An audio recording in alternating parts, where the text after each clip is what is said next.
everybody, it's McGann, and now that we're coming up on winter/spring term, and that means formal rush for some locations, and of course, if not, fall will be right around the corner with formal rush for the other locations.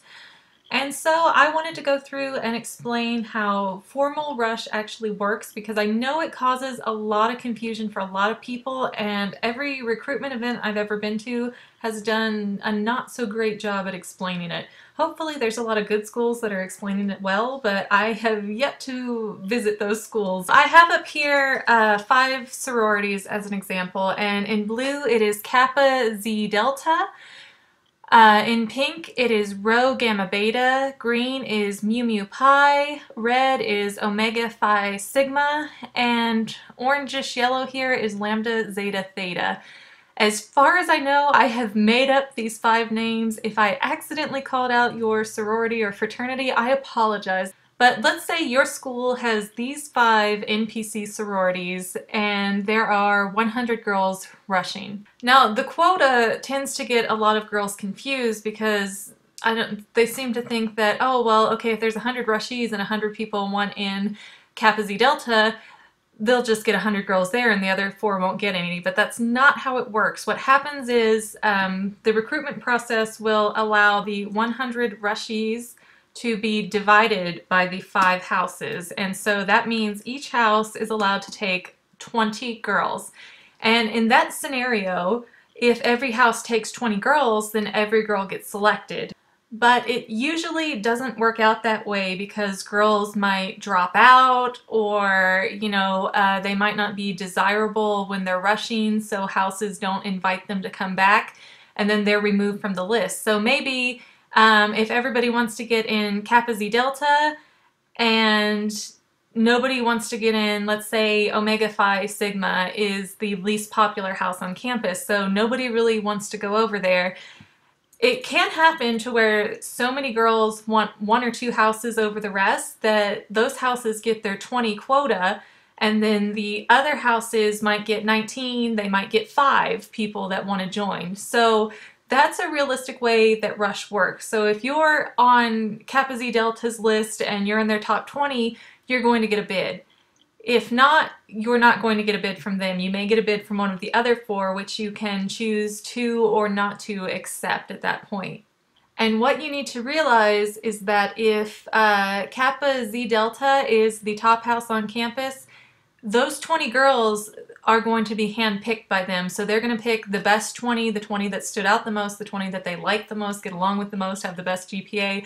You know, the cream of the crop, that's what they are probably going to go after. Whereas Omega Phi Sigma may have a different opinion, and they may think, well, we need members, so we're willing to look more into girls who maybe didn't stand out as well, or they have slightly lower GPAs, or, maybe there's something, I don't want to use the word something wrong with them, but something that would keep Kappa Z Delta from putting them at the top of their list. Now, something that they don't tell you when you're rushing really, and I know a lot of girls have gotten tripped up on and didn't understand, was that when you rush as an individual, most schools will give you a sort of a scorecard at the end of your events where you meet all the different houses. You will rank the houses in order of how you like them, and you may or may not list them all. In this scenario, I'm just listing 3, and I'm using the English letters to save time here. I've got Kappa Z Delta, Mu Mu Pi, and Lambda Zeta Theta. And let's say the other 2 didn't make your list, you didn't like them, but then you come back for your next round of recruitment and you only have Omega Phi Sigma on your list of places to attend. What that means is that when you selected all of these other houses, they did not select you back. So for whatever reason, they didn't feel the connection, you guys just weren't getting along. Whatever happened during that event, either your GPA was low or they didn't think that you were going to fit into their crowd, or whatever it was that occurred, it's going to be the case that that's the end of the road for you with those other sororities. And the only one who is still willing to extend you a bid at this time are the ones that are listed on your sheet when you return for the next round. So in this scenario, like I just mentioned, that would be only Omega Phi Sigma. And maybe they're the house because they're the least popular, they're taking girls with lower GPAs or something like that. And that right there, I think, is where girls get the most confused and hurt and drop out of the rush process, because they think that just because they're selecting their favorite houses means that that house is selecting them too. They feel like they're more in control than they actually are.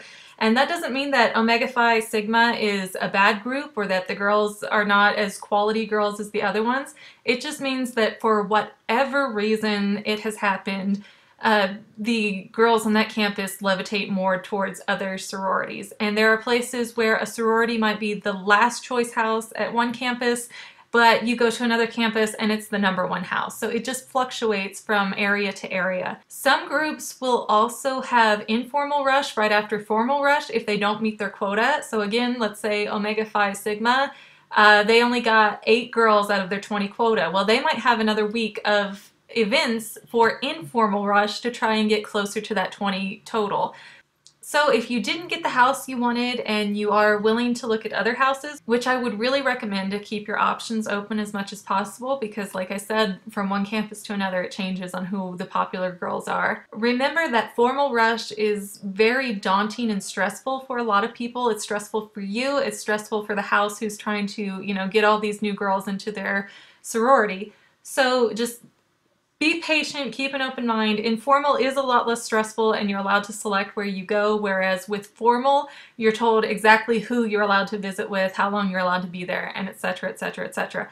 Hope that's been helpful and answered the questions that I've gotten, and I guess I'll see you all in the next video. Thanks so much for watching.